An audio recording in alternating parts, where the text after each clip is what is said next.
Hola con todos. Mi nombre es Franklin Saipito Basurto, soy estudiante del primer semestre de la carrera de Medicina en la Universidad Loica Eloy Alfaro de Manabí. Mi tema a tratar es músculos de la región anterior del cuello.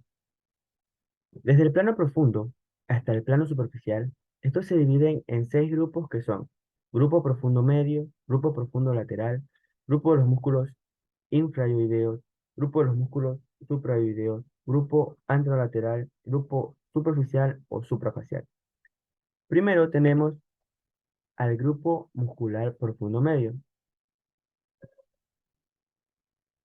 Bien, estos están formados por los músculos prevertebrales, que a su vez se subdividen en 3 grupos, comenzando por el largo del cuello, que tiene forma triangular, de base medial, posee 3 porciones que corresponden a los 3 lados del triángulo, longitudinal, infralateral y supralateral.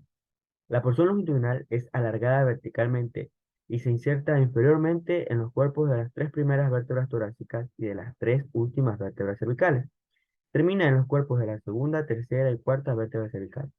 La porción infralateral se confunde más o menos con la porción longitudinal. Nace inferiormente en el cuerpo de las 3 primeras vértebras torácicas y se inserta superiormente en la apófisis transversa de la segunda y tercera vértebra cervical.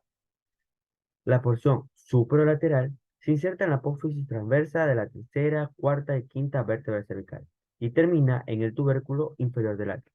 Este músculo flexiona la columna cervical y la inclina hacia el lado del músculo contraído, que dirige la cara hacia el lado del músculo ya antes mencionado. Bueno, continuando tenemos al músculo recto anterior menor de la cabeza. Es un músculo corto, aplanado y triangular. Se inserta inferiormente en la apófisis transversa y en la masa lateral del atrio.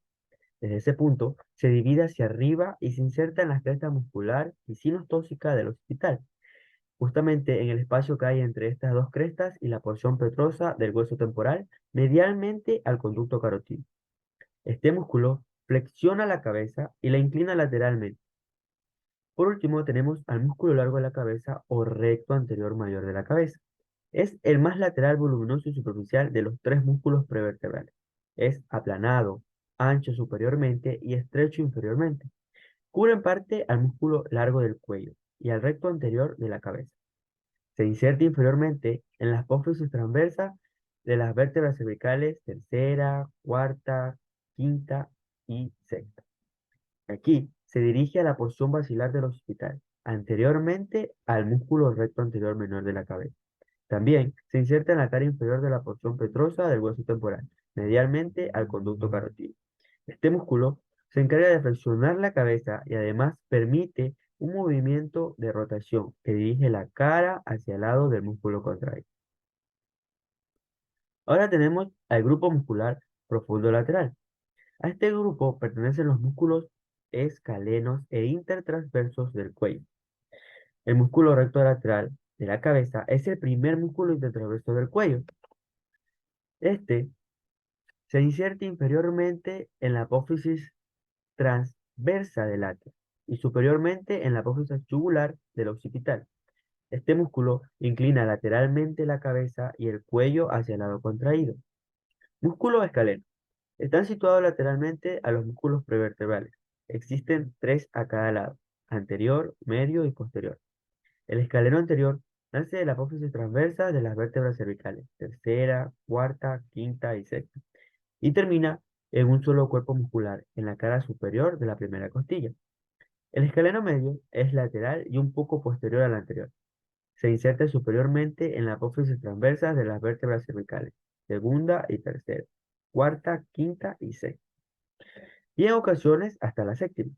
Termina en un cuerpo muscular en la cara superior de la primera costilla, posterior y lateralmente al músculo escaleno anterior.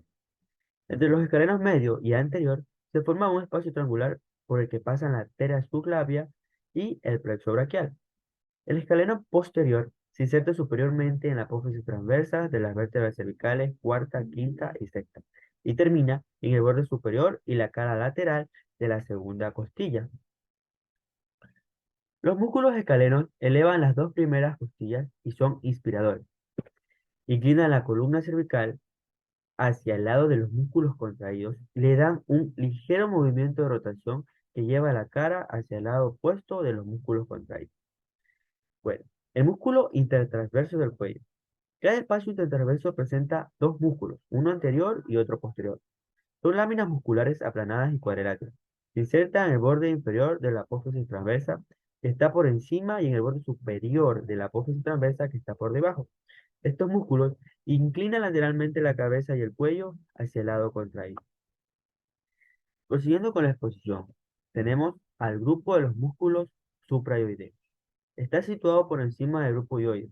Este grupo se forma por cuatro músculos a cada lado. El músculo genoideo, que es el más profundo, seguido por el músculo miloideo y los músculos digástricos y estiloideo, que son más superficiales.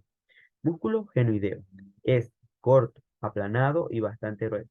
Está situado por encima del digástrico y del milioide. Se inserta superiormente en la apófisis genioide, inferior del cuerpo del hueso yoide. Este músculo permite descender la mandíbula o elevar el hueso yoide. Músculo miloioides. Es ancho, aplanado y delgado. Forma el piso de la boca. Se inserta superiormente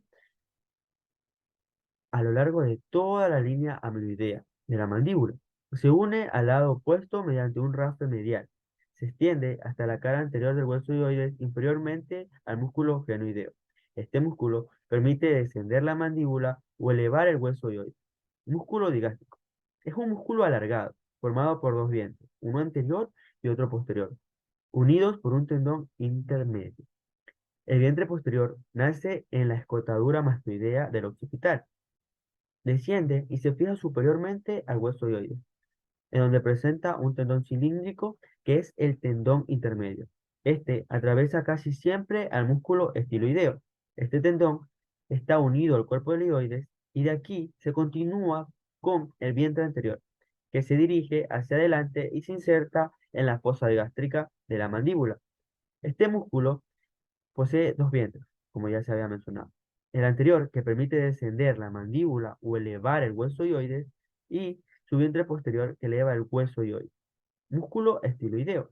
Es un músculo delgado, situado medialmente y anteriormente al vientre posterior del músculo digástrico.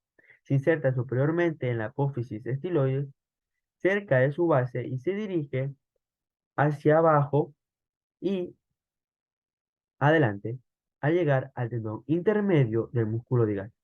Se divide en dos para formar un ojal que da paso a este tendón, terminando en el borde superior y cara anterior del cuerpo del hueso hioide. Este músculo solo tiene una función, que es elevar el hueso hioide. Bueno, ahora tenemos al grupo de los músculos infrahioideos. Los músculos infrahioideos son delgados y asentados. Son cuatro a cada lado, ubicados por debajo del hueso hioide. Dos de ellos son más profundos, los músculos externo-tiroideo y tiroideo. Los otros dos son más superficiales, los músculos esternoideos y homoideos. El músculo externo-tiroideo es aplanado y alargado y recubre la glándula tiroidea. Se inserta inferiormente en la cara posterior del manubrio del esternón y se une a la línea media con el lado opuesto superiormente con el lado opuesto.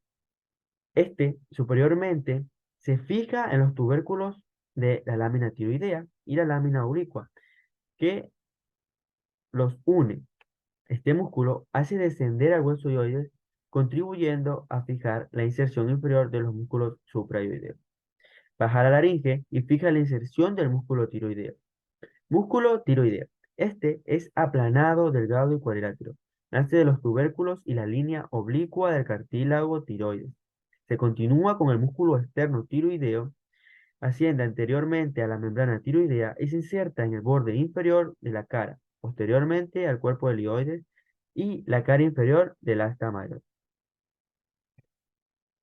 Este músculo hace descender al hueso hioides, contribuyendo a fijar la inserción inferior de los músculos suprayoideos.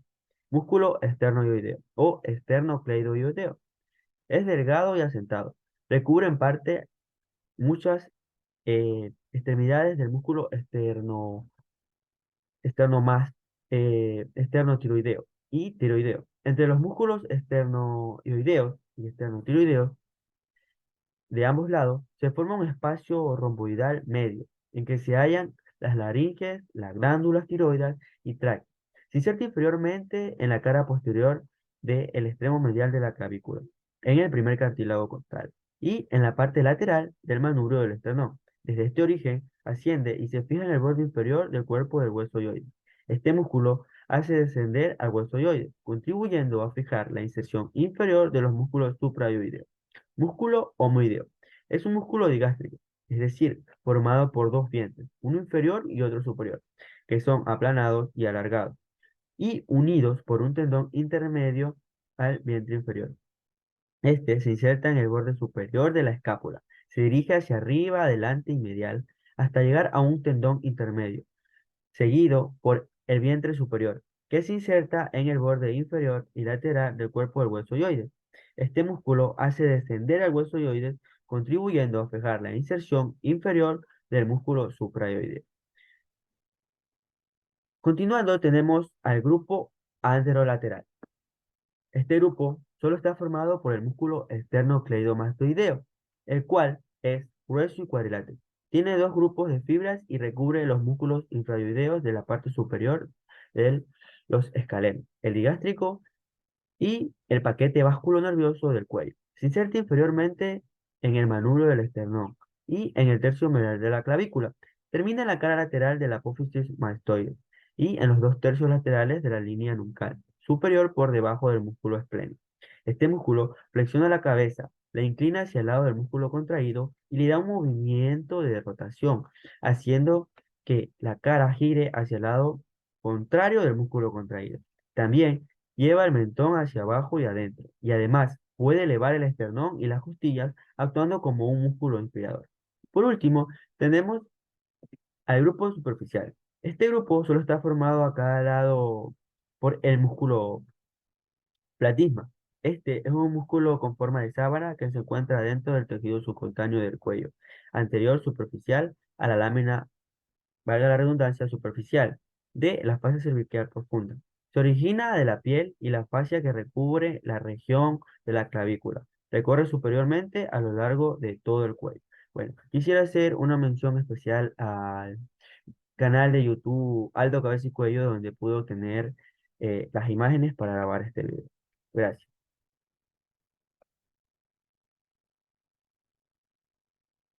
Ay, yo sí te cuento que me metí al mar y me dio un dolor de cuello y esto no tienes ni idea. Aquí no sé qué sea. No te preocupes, que yo te enseño. Hola, ¿qué tal? Sean cordialmente bienvenidos. Me presento. Mi nombre es Jocelyn. Pertenezco a la Universidad Laica de Loyola Alfaro de Manabí, materia Anatomía Sistemática, impartida por la doctora Amelia Arteaga. Curso primero paralelo C. El día de hoy les voy a exponer sobre los músculos de la región posterior del cuello. Ya bien, los músculos para su estudio les vamos a encontrar divididos en 4 planos. En un plano profundo que va a estar compuesto por el músculo recto posterior menor de la cabeza, el músculo recto posterior mayor de la cabeza, el músculo oblicuo inferior de la cabeza, el músculo oblicuo superior de la cabeza, el músculo multífido y el músculo interespinoso. En un segundo plano que va a estar compuestos por los músculos semiespinosos y longísimos de la cabeza, que va a estar compuesto por el músculo semiespinoso de la cabeza, longísimo de la cabeza, longísimo del cuello y iliocostal del cuello. En un tercer plano vamos a encontrar los músculos esplenio y elevador de la escápula, que van a estar conformados por el músculo esplenio y por el músculo elevador de la escápula. En un cuarto plano y último plano, que es el más superficial, va a estar un único músculo, que es el músculo trapecio. Ahora bien, otro dato importante a la hora de estudiar músculos es el siguiente. Los músculos más cortos son los más profundos y los músculos más largos son los más superficiales. Bien, continuamos con la explicación. El músculo recto posterior menor de la cabeza, luego aquí ya, es un músculo podemos comenzar a describir cómo es un músculo plano, también es un músculo triangular y también es corto. Ya, ahora va a ir desde el atlas, este es el atlas, axis, primera vértebra cervical, segunda vértebra cervical. Va a ir desde el atlas hasta la línea nucal inferior, o sea, hasta el occipital. Y ahora bien, se va a insertar en el tubérculo posterior del atlas y va a terminar en la línea nucal inferior, subyacente a la escama del occipital y lateralmente a la cresta del occipital externo. Va a estar inervado por el nervio suboccipital y va a estar irrigado por la arteria vertebral. Ahora bien, el músculo recto posterior mayor de la cabeza es un músculo de base triangular que va a ir desde el axis hasta la línea nucal inferior, o sea, hacia el occipital. Se va a insertar en la fosita superior de la apófisis espinosa del axis y va a terminar en la línea nucal inferior, lateralmente a lo que es el músculo recto posterior menor de la cabeza. Aquí, este es el músculo recto posterior mayor de la cabeza.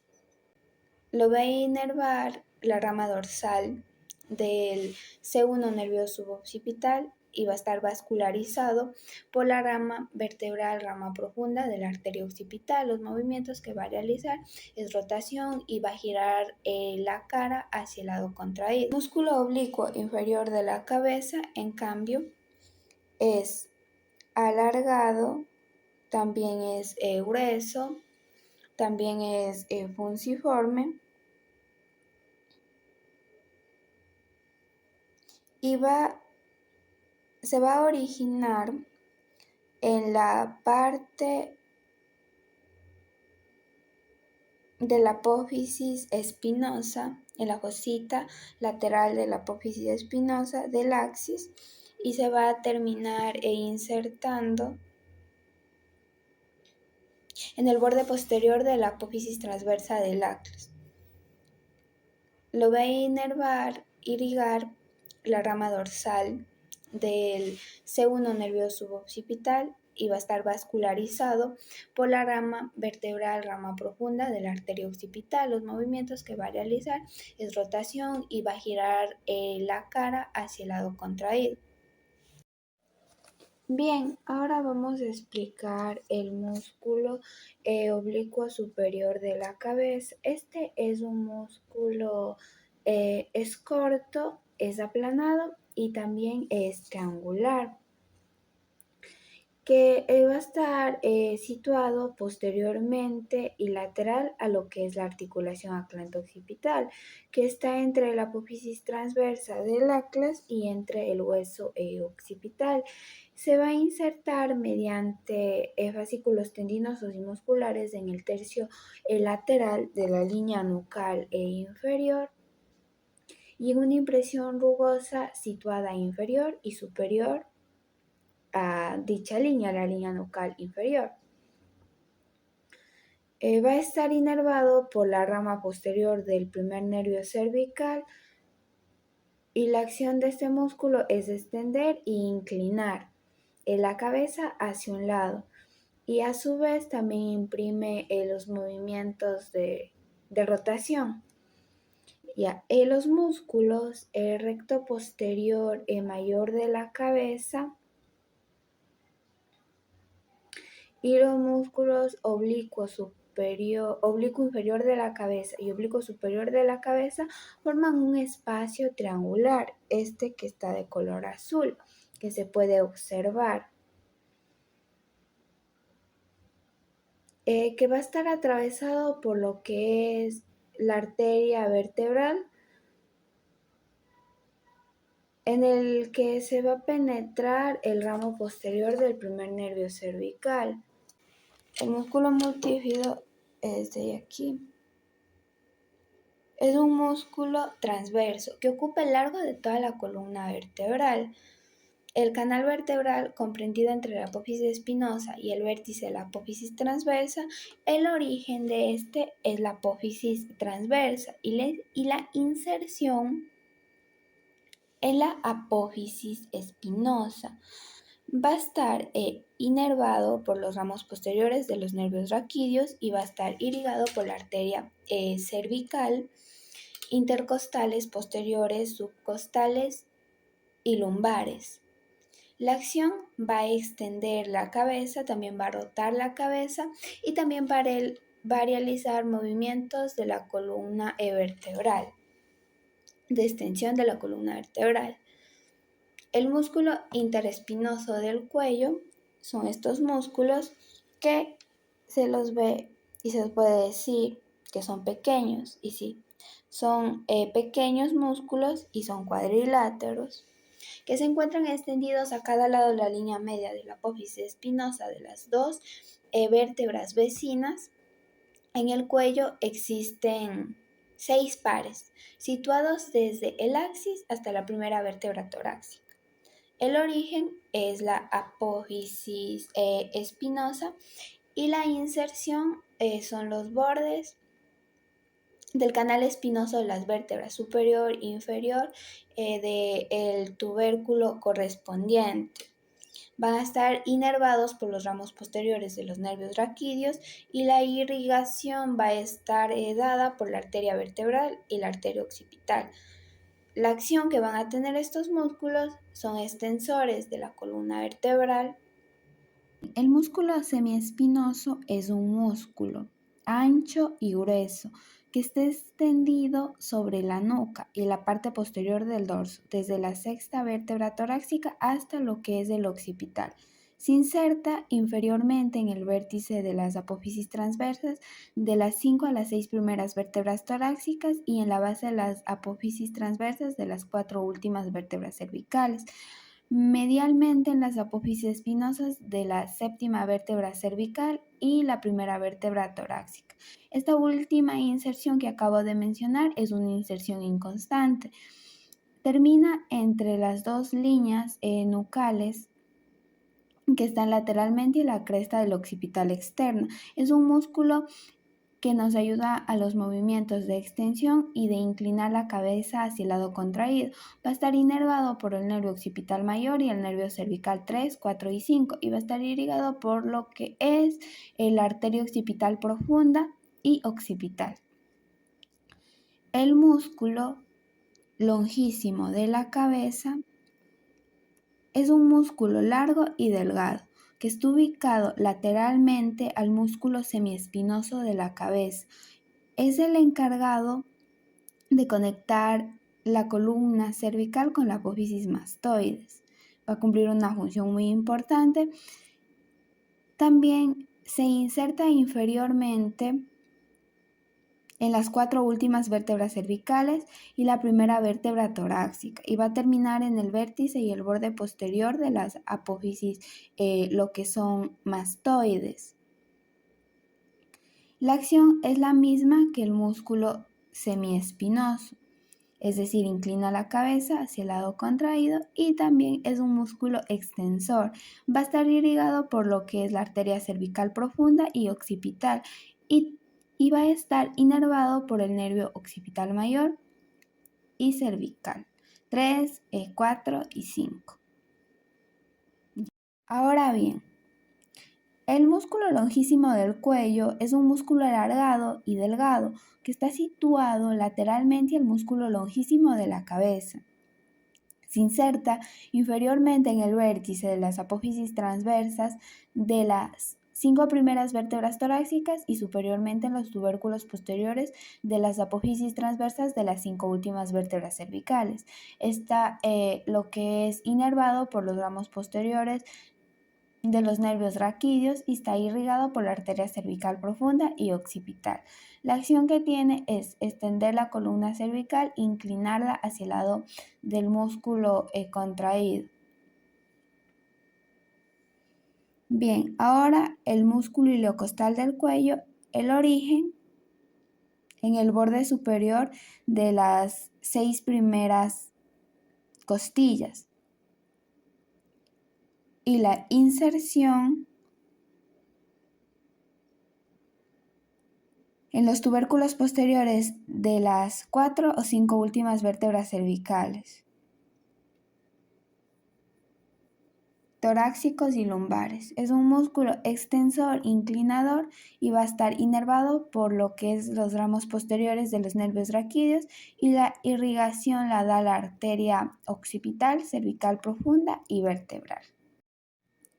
Bien, el músculo esplenio y el músculo elevador de la escápula cubren en su totalidad el plano profundo de los músculos semiespinoso y longísimo de la cabeza. Ahora bien, el músculo esplenio es un músculo alargado, también es aplanado y también es grueso, ancho, excepto en su parte inferior. Se va a extender a lo largo de toda la nuca, también por la parte superior del dorso, desde las primeras vértebras torácicas hasta el hueso occipital y la apófisis mastoides. Se origina en el ligamento nucal de la apófisis espinosa de la séptima vértebra cervical y las 5 vértebras torácicas. Se divide en dos partes, una medial y voluminosa, que es la del músculo esplenio de la cabeza, y se inserta inferiormente al músculo esternomastoideo, y la otra el músculo esplenio del cuello, el cual se inserta mediante 2 o 3 lingüetas tendinosas en el tubérculo de la apófisis transversa del atlas y el tubérculo posterior del axis y la tercera vértebra cervical. La acción que tiene este músculo es de extender, inclinar y rotar la cabeza. Está inervado por el nervio cervical y occipital mayor y está irrigado por la arteria esplenio, rama de la occipital. Ahora bien, el músculo elevador de la escápula es un músculo alargado, también es aplanado, y su origen en el ángulo superior medial de la escápula. La inserción en los tubérculos posteriores de las 4 o 5 primeras vértebras cervicales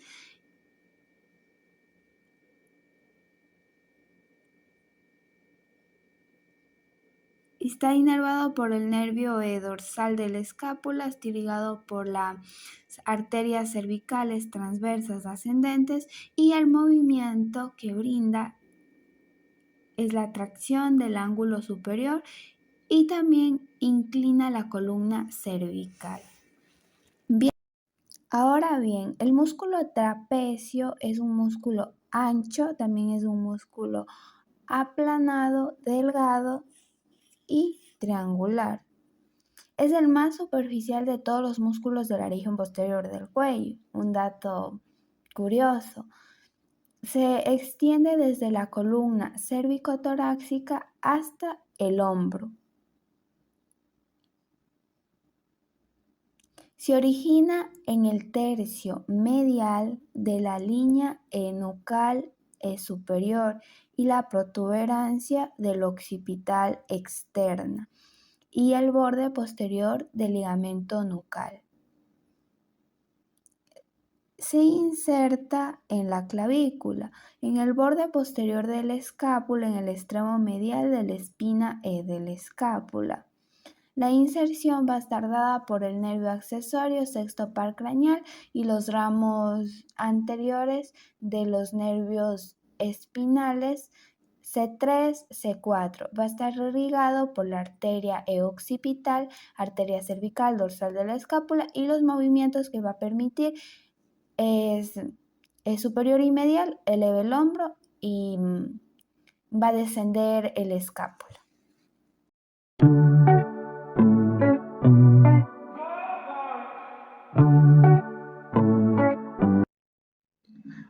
Hola, mi nombre es Adriana Estefanía Saltos Chuez, de primer semestre de Medicina de la Universidad Laica Eloy Alfaro de Manabí.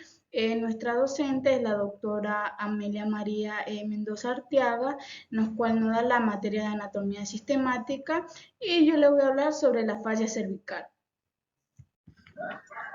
Bueno, en esta imagen le voy a hablar sobre la fascia de la región anterior. Y en la parte A vamos a tener una parte anterior y lo que es una parte posterior. La fascia de la región anterior está compuesta por lo que son tres láminas, una lámina superficial, la lámina P traqueal y la lámina P vertebral. Bueno, la lámina superficial también es conocida como lo que es capa superficial envolvente, que esta la vamos a observar de color rojo. Y la lámina petraquial, que también es conocida como lo que es capa media, que esta la vamos a observar de color amarillo. Y esta va a enlazar lo que es una lámina de lo que es la vaina visceral, que esta la vamos a observar de color verde. La lámina P vertebral también es conocida como lo que es capa profunda, que esta la vamos a observar de lo que es el color azul. Bueno, en la región anterior también vamos a encontrar lo que viene siendo lo que es la vaina carotidia, y también vamos a encontrar lo que es un paquete vascular nervioso, que cada uno de ellos lo voy a hablar más adelante. Bueno, en esta imagen le voy a explicar dónde están ubicados lo que son los planos musculares y subfaciales. Como primer plano tenemos lo que es el plano superficial, que está formado por lo que son los músculos esternocleidomastoideos, y el segundo plano, que es el plano medio, está formado por lo que son los músculos infraoides. Y por último tenemos lo que es el plano profundo, que está formado por lo que son los músculos vertebrales, que son los músculos escaleno anterior, el escaleno posterior y el escaleno medio. Por debajo de lo que es el plano medio vamos a encontrar lo que son los órganos viscerales de lo que es la laringe y la faringe. Superiormente lo que es la tráquea y el esófago. Inferiormente vamos a encontrar lo que es la glándula tiroidea, que va a estar lateralmente lateralmente a lo que es la tráquea. Y la podemos ver lateralmente y también la podemos observar, como ya lo había mencionado, en lo que es el paquete vasculonervioso que tiene lo que es la vena yugular interna, lo que es la arteria carótida interna y lo que es el nervio vago. La lámina superficial de la fascia cervical va a estar formada por lo que es la parte del cuello, de la siguiente manera, que va a tener varias porciones. Como primera porción tenemos lo que es la porción posterior, que aquí vamos a encontrar lo que es el ligamento nucal, el cual va a rodear por completo y a dividir y a encerrar lo que son los músculos esternocleidomastoideos y el trapecio. También vamos a encontrar lo que es una porción superior que viene de lo que es el hueso hyoides, ya que este después se va a dividir y a encerrar lo que es a lo largo de lo que es la glándula submandibular y también a lo que es a lo largo de la mandíbula, que también vamos a encontrar que se va a dividir y va a encerrar lo que es la glándula parótida, y también vamos a encontrar lo que es una porción superior de lo que es la apófisis mastoide del hueso occipital y el arco cigomático. También vamos a encontrar lo que es la porción inferior, que va a estar lo que es a lo largo del acromion y de lo que es la espina de la escápula y también de lo que es la clavícula. Bueno, la lámina petraquial de la fascia cervical va a estar formada por lo que es la vaina tibular, de lo que viene siendo la parte anterior del cuello. Bueno, ya que esta lámina se va a extender en una dirección superior al hueso hyoides y una dirección inferior a lo que viene siendo el tórax, ya que esta se va a encerrar lo que es el músculo infrahyoides, que no se observa en esta imagen, ya que después se va a ir en una parte anterior, por lo que va a encerrar por separar lo que es la glándula tiroides y lo que es la tráquea y lo que es el esófago, ya que también esta se va a ajustar en una posición lateral de lo que viene siendo lo que es la vaina carotídea, ya que esta se va inferiormente a lo que es la fascia bucofaringea de lo que es la laringe. También tenemos lo que es lámina vertebral, que esta va a estar separada por un compartimiento de anterior y como posterior, que vamos a tener por debajo a los escalenos, que es el escaleno anterior, el escaleno medio y el escaleno posterior. Y posteriormente vamos a tener lo que son los músculos elevador de la escápula y también los que provienen también el músculo largo del cuello y también lo que es la musculatura autóctona de la espalda y también lo que es, proviene también lo que es el plexo braquial, que esto va a recubrir lo que es la dicha fascia. La fascia bucofaríngea es paralela a lo que es la vaina carótida y sigue su trayecto en lo que es la cara medial de lo que es la lámina epivertebral, cual van a recubrir lo que es la cara interna de lo que son los músculos bucinadores y avance hacia la parte de atrás en la cara faríngea de los músculos constructores superior de la faringe. La vaina visceral y la cápsula fibrosa de la glándula tiroidea la vamos a encontrar en el entorno de lo que es la faringe y la laringe, en lo que es la tráquea, en el esófago y en lo que es la glándula tiroidea. Y en lo que viene siendo la vaina carotidia va a estar enlazada en un paquete vasculonervioso y también es parte de lo que es el cuello y también vamos a encontrar lo que viene siendo lo que es la arteria común, el nervio vago y lo que es la vena yugular interna y esto va a formar lo que es la vaina carótida. El espacio rectofaríngeo está limitado anteriormente a lo que es a la fascia bucofaríngea y posteriormente está limitado a lo que viene siendo lo que es la fascia anal. También vamos a encontrar lo que es un espacio peligroso que estaba ubicado posteriormente a lo que era la fascia alar y anteriormente iba a estar ubicada lo que era la lámina epivertebral, que esta se iba a extender desde lo que era la base del cráneo y iba a descender con libertad por todo el mediastino posterior hasta lo que era el nivel del diafragma, donde la fascia alar y lo que era la fascia fascia bucofaríngea se unen. En este paso era peligroso por lo que es la ruta más importante para que una infección de cuello se disemine hasta lo que es el tórax. Gracias, espero que les haya gustado este video y denle mucho like.